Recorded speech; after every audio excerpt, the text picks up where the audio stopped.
Hello, everybody. Something just flew out of there. A knife still here, bring you a knife review of this, obviously, Vero engineering. Axon. It's right here. This was I think the first or second run of these things. Hold on, my chair is fighting me. What are you doing? There we go. This one is in the Blackwash blade, which I got just because I thought would look slightly interesting, paired with this micarta that is taken on a bit of its. I have to say this micarta is going very slow when it's taking on its patinas. You can see it changing, but it's not doing it consistently. It's very strange. It feels like good micarta. It's soft, feels great, and the hand does. I've also added the Timascus pocket clip and backspacer upgrade to this thing, which, as you can see, is pretty darn nice. You got sort of a side cut of it, and then you see what it looks like on the there. Jeez. This knife is in M39. Yeah, this is 1850, so probably the second run. It is in M390. It is a liner lock on bearings. It does technically have a front flipper. Very low profile one.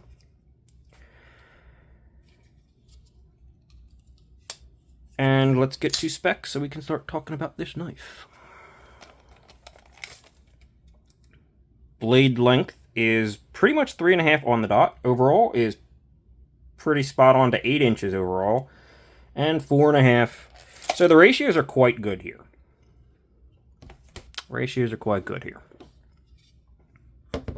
Comparisons to the small Civivi Elementum and the full-size Civivi Conspirator. I don't know why I said it that way. And as you can see, the Axon is almost 1-for-1 with the Conspirator. It might be a tiny hair shorter, but it's predominantly in the handle, if anything. It's not a particularly big knife, but it is a full-size knife. It is reasonably thick. Slightly thicker, it looks like, than the Conspirator. And height-wise, at its tallest, it's in between the Conspirator and the blade and the Conspirator with the flipper tab. It sort of sits in between those. It's almost as tall, but it's kind of in between the two. Let's get those out of the way. One last comparison for your handle grip size that anybody can take a gander at and say, you actually have a bit more than 2 AA batteries worth of grip on this thing. And I say that even though this is your primary grip, I tend to use it a little bit further forward. It's more comfortable, in my opinion. My hands even further forward right here. Because if you go back into this grip, Vero pocket clips have a big bill. I know they've adjusted them since these came out, but they have a big kind of flat bill here. So you can really feel it. It's not uncomfortable. You're just sitting on a flat there. But if I go up here, it sort of disappears into my hand better. And it's more comfortable. And I also feel like I'm closer and more control of the blade. And that pretty much equates to having a lot of grip space, actually. Like, more than a lot of knives have, outside of knives with joils. Hardware check. I'm pretty positive this is T8 there, and T8 there. It's T8 all around. The pocket clip is mounted from the inside. I think with T8s as well, they're in there. I changed them, I just don't remember. It's been a while. I'm pretty positive, though, it's T8s. Weight.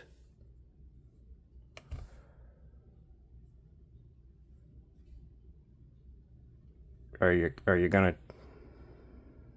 Can you see that? It's 3 point... I don't know why this is getting so dark. I mean, it doesn't look like on... It's just the way the camera picks it up all of a sudden. It's 3.82. 81. Okay, fine. Which, 3.8 8 ounces is not heavy. It's pretty close to an ounce an inch. The materials you have on yours will change that. Of course, there are titanium versions and carbon fiber versions, and I think that's all. G10 versions, duh, obviously. Different materials will be different weight. Carbon fiber might be a little bit lighter. G10 should be a little bit heavier. Titanium will, of course, be heavier. These do have steel liners in there. They are milled out for weight reduction, which you can kind of see. Not really. Let's hold on. It's tight in there, but yeah, you can kind of see them. And the final spec that we want to check is thickness. Handle thickness. Yeah, 565 thousandths. It's reasonably thick in the hand, even though it doesn't really feel it. It does feel a lot slimmer and more compact than it actually is, even though it's thicker than the Conspirator. It feels very slim. I don't know why, but it does, to me. 140-ish thousandths on the blade stock. Reasonable. Completely reasonable. And 13.5 thousandths behind the edge, which is pretty good. I haven't sharpened this one, but that's pretty good right there. Okay, so now that we're out of specs, let's start talking about this thing. First, the blade. Blade is completely devoid of any information. Vero is on the spine. Love that. Love the look of the blade. Blade looks really good. I like this sheep's foot, but it's also, as with most Vero stuff, it has this very sharp, angular, modern look to it. The cutouts are on both sides, and while it is a little bit funky on this side, if you go to up top, because you're kind of tight in between the actual scale and where you can put your finger into it. If you go down here, it works. Not the most satisfying thumb flick ever, but the reverse flick is definitely where it's at on this thing. And the front flipper, while the jimping is... the jimping's interesting on this. It's not the good kind of jimping. It doesn't really go all the way around, though it does go very close to the top. But it is just sharp enough to give you a little tiny bit of traction, which actually makes it work pretty easy. This is a surprisingly easy front flipper. The whatever this is called, not the reach around, but the side finger, not as good, mostly because you're kind of pushing into a very low profile, so you don't have a whole lot to push off of. You can definitely do it, but it's not bad. It's not great either.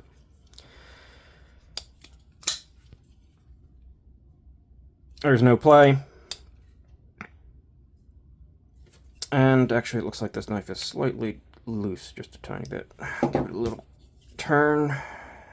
And she is just about... it looks really off-center there, but it's not. Oh, maybe it is. It's very hard to tell. The grind is definitely slightly shallower on one side, or, well, this side.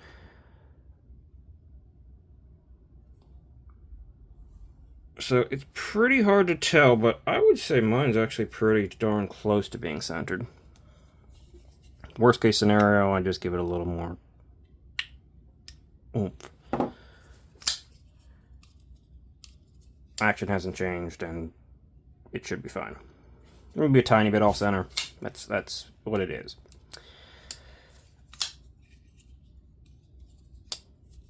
And as I said, there is no play, and there certainly isn't now that it's rock solid, because I tightened it slightly more, and the action has not changed. It's a very smooth, very nice action.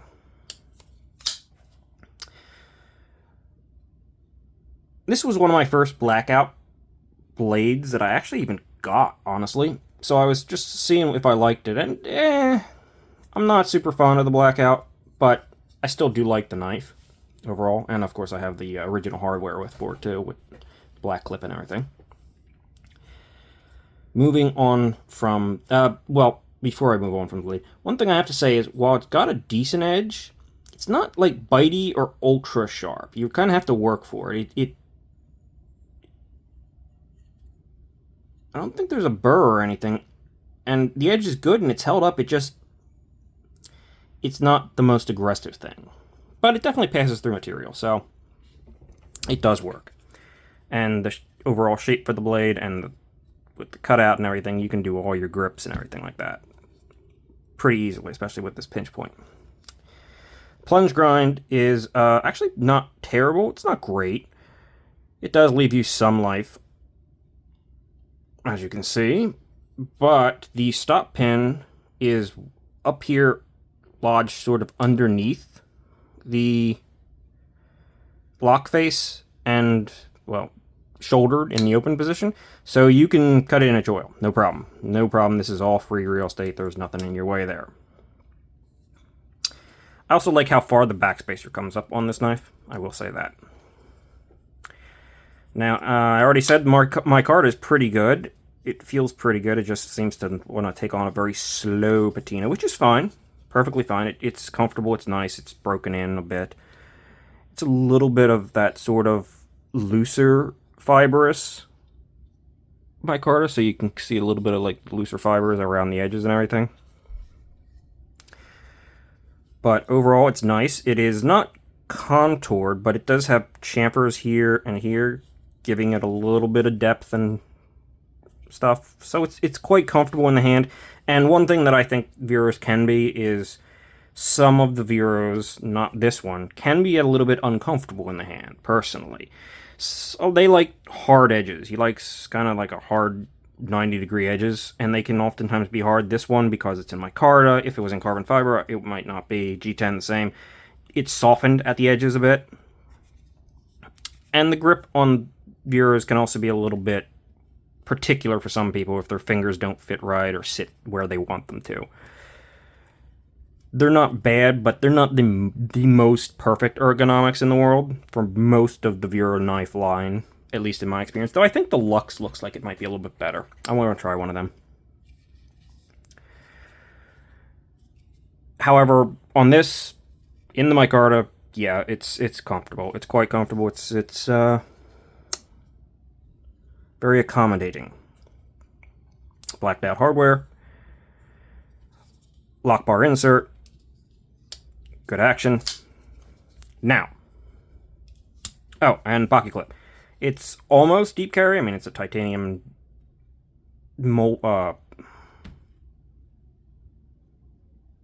what's the word I'm looking for? A titanium... I can't think of it. I literally can't think of it right now. It's not a deep carry. It's not a folded clip. It's not a budget clip. It's a titanium clip with the word that, for some reason, will not come to my mind. But that makes it not deep carry. It is a little bit stiff, and it doesn't have a ton of room, so with thick pants, you're not probably going to have too great of a time, but it does offer a little bit of flex out, so you might be able to still get it in, which is nice. It is a little bit of a longer clip than it has to be. I think that's also a thing. Vero clips tend to be a little bit longer than they have to be. If this thing was pushed back just a little bit, maybe a little bit more shaved off of here to give it a little bit more flex, you could probably have lived with a clip that was back, that ended here instead of up here. Minor, personal, like, if you're trying to create the best possible version of this thing, maybe you could improve it. Now, the last two things I want to talk about on the Axon. One, mine came with an issue. My knife would not lock up. I did this really lightly, and it, like, I mean, I could basically just pop it, and it wasn't locking up at all. It was also even more off-center than it is, which isn't too bad at the moment. It's just slightly. It might be just mostly grind. I could probably try to get a little more centered, but yeah. It's close enough. Doesn't look it, but it is. It's one of those knives where you look at it like this and you're like, okay, that looks... Let's turn on this light. That looks reasonably centered. Then you turn it this way and it's like, and you look at it that way and then it looks off. I'm confused, so I'm not going to fight over it. But the knife did not come locking, honestly. So I contacted Vero, And they said, sure, send it right back in, and we will fix it. Which they did. It now locks up perfectly fine. Oh. Well, it was locking up perfectly fine for a long time, but the slip has come back. Even though it's actually engaging pretty good there. That is not that hard. Well, that's still an issue then. And the other issue, it came back with another issue, actually. The lockup was fixed for a while, and now the lockup is back, but the lockup issues are back, but it came back with another issue, and that is detent lash. The blade moves.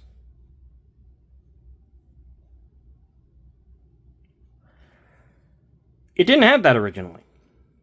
So I'm not 100% sure what that is, or why that's in there. I don't think they would have to adjust the detent ball's positioning. I don't know. So it came back still not locking pretty consistently, and with some lash.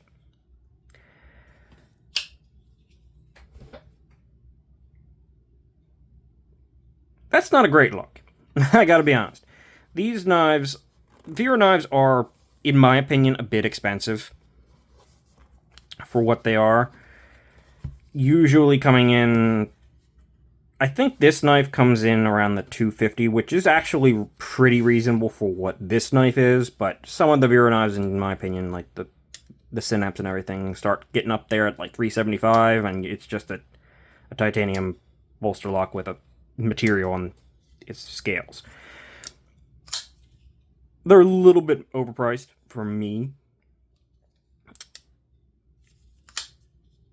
Though I do, and I don't know, just overall, I just think they're not contoured scales. It's just a weird spot. These may have gone up in price. I don't know. Maybe they're like $280 now. That wouldn't be surprising.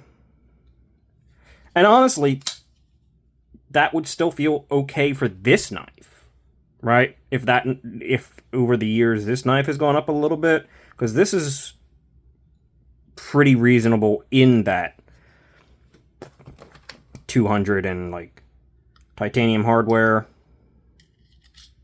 titanium liners. So yeah, for this particular model, the pricing is not off. The fit and finish on this one is off, which is a bit unfortunate.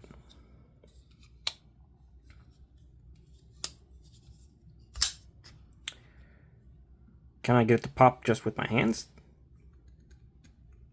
No, but I can feel that lock bar moving. Wow.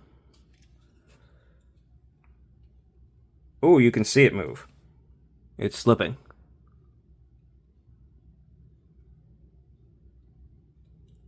Yeah, did you just see it there?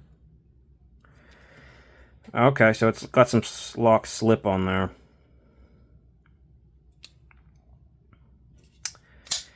So it's locking up, but it slips off.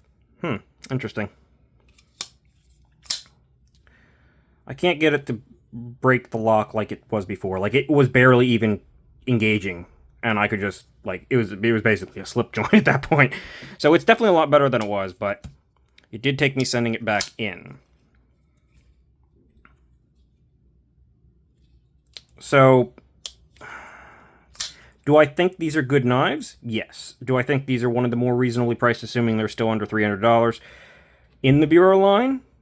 Well, assuming they're under... I think this version should be about $260 at most, maybe $270 if you want to push it. If you get carbon fiber, maybe add a $10 or something like that. And the titanium one I can see being about a $300 knife. Maybe. Hopefully still a little under. As long as they're still in that territory, this is probably one of the best bang for your buck Veros that really feels like it justifies its price tag. Do I like my Synapse XL more? Yes.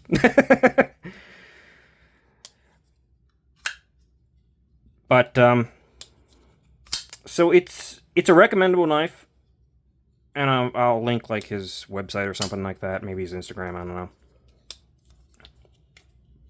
But it could be better. Hopefully, I've heard that, I mean, these are popular knives. Vero knives are very, very popular. So hopefully, this is a weird man out. But, yeah.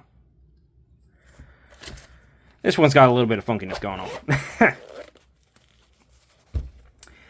I think that will end it for the review. I've discovered a new issue with the knife during the review, and that's not fun.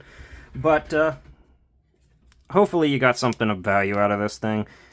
You know what you're looking at. It helps with what you, if you want to buy one of these things, if you considered one but haven't pulled the trigger. Maybe hearing that they have good customer service has helped with that. Maybe hearing that there's a potential issue but that has probably been worked out on the successive generations of this thing. The QC's probably gotten better, so I still say it's a recommendable knife overall. Thanks for watching. I think I'm done here. I'm gonna call it. See you in the next one.